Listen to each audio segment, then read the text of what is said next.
Hello, everyone, and welcome to The Message. If this is finding you today, then there's probably something in it for you. I want to make it very clear as an intuitive channeler that I am intuitively channeling a projection of my consciousness through these cards, and the way you are receiving it is up to you to receive and to do with what you will, your discernment, right? I'm not telling you what is true for you. I'm giving you a potential and an option that could clarify something within you. So let's use the animal cards to get into it. What's coming through here? The otter reversed.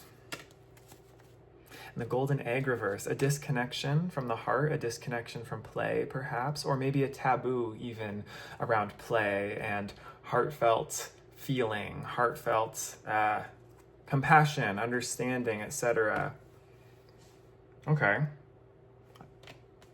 How about more? More.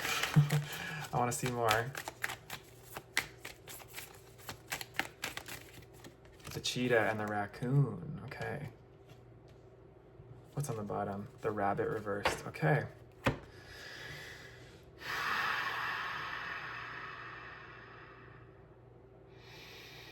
Your calling is requiring you to come out of hiding, requiring you to step out of fear and out of hypervigilance and out of hypersensitivity. There's a calling that you have, a forward momentum, a solar force. The cheetah reminds me of masculine energy. It's masculine purpose, drive, willpower, direction. With the raccoon, though, it could be that this is shrouded in shadow. It could even be in shadow for you. You could be masking this. You could be hiding this. You may not even realize you're hiding it subconsciously. It's like the fire element, the inner authority, autonomy. This keeps coming up over and over and over again. This is something that I'm working through in my life right now as well. So if you're relating to this, you're probably in a similar position where you have this instinctual drive ready to drive you forward, to drive your consciousness into creating something spectacular. It could be that you're creating something that contains that play and that compassion and that heartfelt joy and love and something that would be really beautiful and centered. But what's happening right now is there's fear and disentanglement and shadow being dissolved to be able to access that. You're being challenged through that. Hence why maybe, your sense of play, your sense of compassion, heart-centered creation feels stifled maybe, or blocked, or maybe it's even like, it could even be that you're very used to being in like an otter energy or like a pure sort of soft,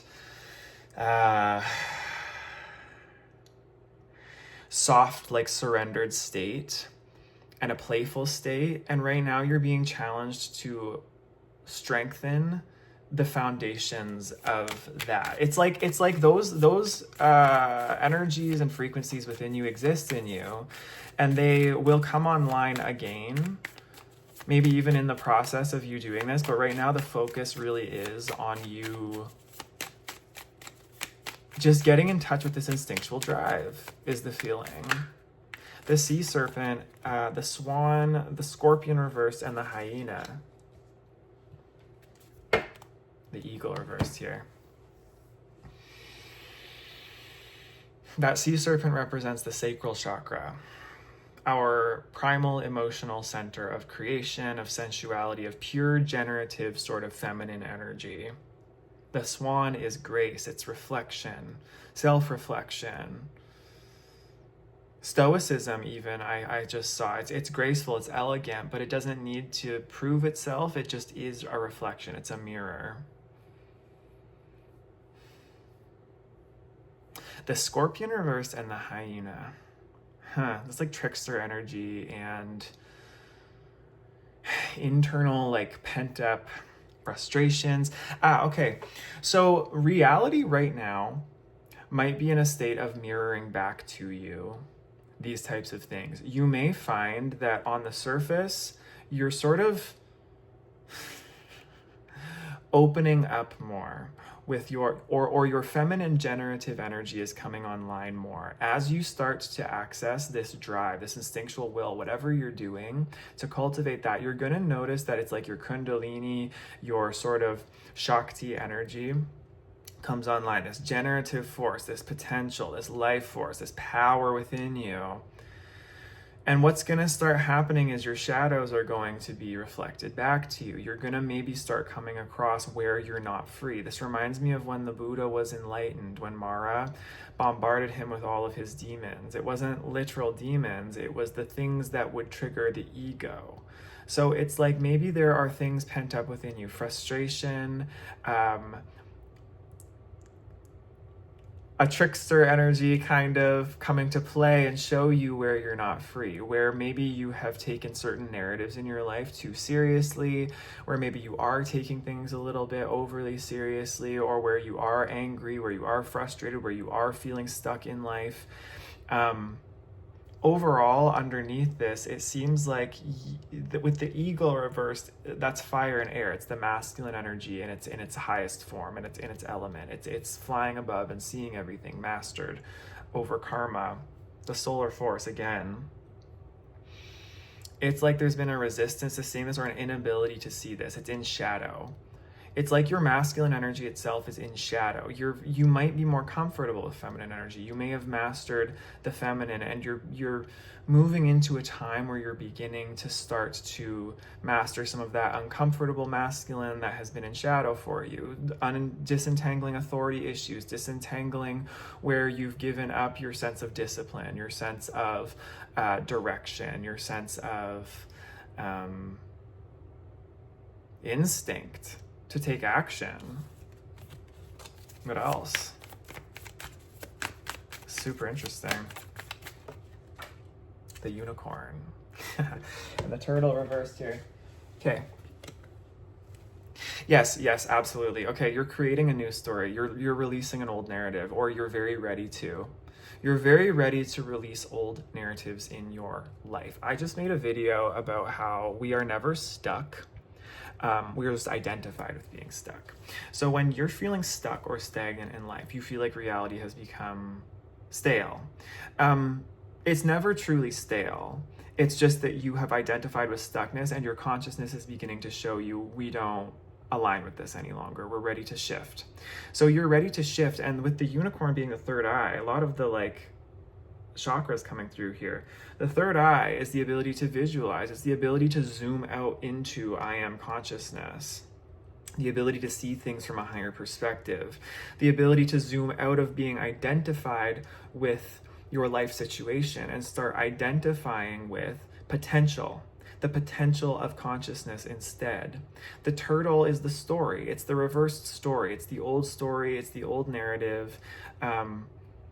It could be too that a story in your life is winding down. You're ready to end a certain story in your life, and you're ready to create a new one, and that potential's open for you now. And you're being called to start to actively, with purpose, with that cheetah energy, with the aligned instinct and desire and heart and mind, start creating that in alignment. Committing yourself totally to mastery and alignment. Getting serious about that. Because ultimately, that mastery, that discipline, that alignment is what actually sets us free.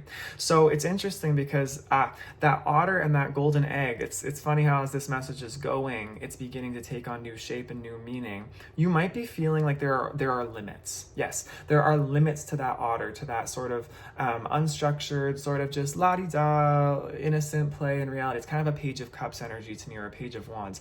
It's like you're realizing there are limits to that, and you're realizing that to create a sense of direction in your life, to create a sense of containment in your life, is going to allow you to actually experience those qualities of play and fun and love and emotion in a much more fulfilling, whole way when you cultivate this other side of you as well. You're being really challenged, is what it feels like, into bringing up these parts of your shadow. What else here? The gazelle and the horse reversed. The gazelle wants to be reversed, but it's kind of crossed. So this is just going back to you feeling unsafe in your power. You're feeling like it's not safe. You're feeling hyper vigilant. You're feeling like there are predators out there that are going to get you. You're afraid of what people are going to think of you. You're afraid of doing something wrong, something bad. This horse reversed, you're afraid of like your own, that Shakti, that feminine power, that raw generative energy. You're afraid of it getting out of hand. You're afraid that if you express it, it's just going to destroy you. And there's a saying, I believe in Buddhism, I'm not sure of this, so if you know, you know, but there's this saying about how the horse, consciousness is like a horse. As our consciousness expands, it's like we're riding a horse and it's getting faster and faster. It's going further and further. That's kind of that feminine energy, that Shakti life force. And we have to maintain the boundaries and the practices that allow us to contain that, like the rider of the horse. Otherwise, yes, that horse can get out of hand and it can get a little bit intense. It can get a little bit misaligned when we just sort of let the horse go wild and crazy everywhere. It's important that we understand what that energy is like, and I think you do, but now it's about honing and directing that horse in a certain way where now we're feeling the transcendent nature of the balance between that masculine direction, control, and that feminine, wild, generative power. You are like the horse riding into the distance, the horse charging forward in a directed current. And you are meant to be disentangling right now, taking a real strong look. And it's funny that the gazelle has this orange behind it in the background because that's that sacral. It could be that you're being asked to really take a look at, because when we feel like there's predators, when we feel like there's something that's going to get us, that oftentimes lives in like the root, sacral, solar plexus area, the lower body. And it's important that we disentangle where usually in our sacral we feel distrust, we feel betrayal wounds, we feel unsafe to express ourselves and to go through our own aligned process of creation and being in autonomous sovereignty and authority over that. That's something very interesting to look at. Really important to look at, actually, because that could also be where some of that shadow is, in that sort of water element, themes to do with that water element. We have the snake reversed and the hummingbird.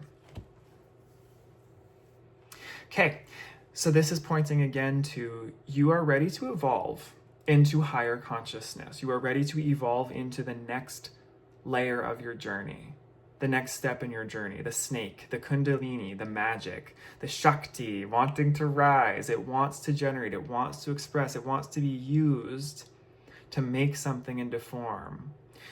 But it requires this hummingbird underneath. It requires the practice. The hummingbird speaks to finding nectar and nourishment through things like spiritual practice, creativity, that containment.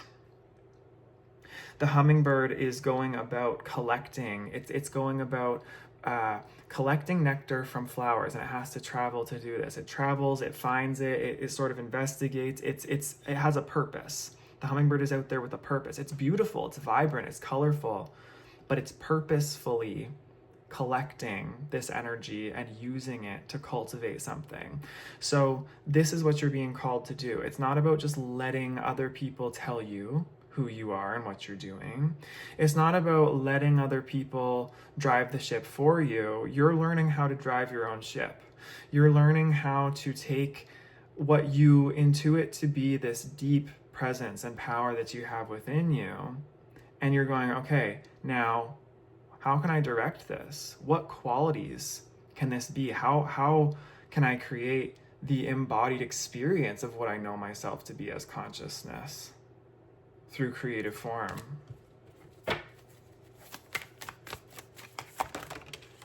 Frog and deer with rabbit reverse on the bottom of the deck. So this will end the reading because the cards are repeating themselves.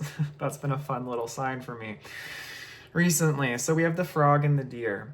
Unburdening yourself and The deer is the divine mother as well. Unburdening the divine mother. Ooh, very interesting.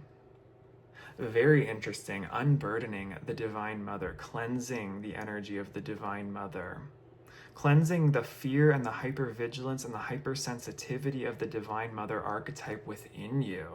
Okay. Okay, so this is interesting. A lot of you are probably very identified with feminine energy or the divine mother within yourself. I think that's why a lot of us are attracted to spirituality in the first place, regardless of your gender.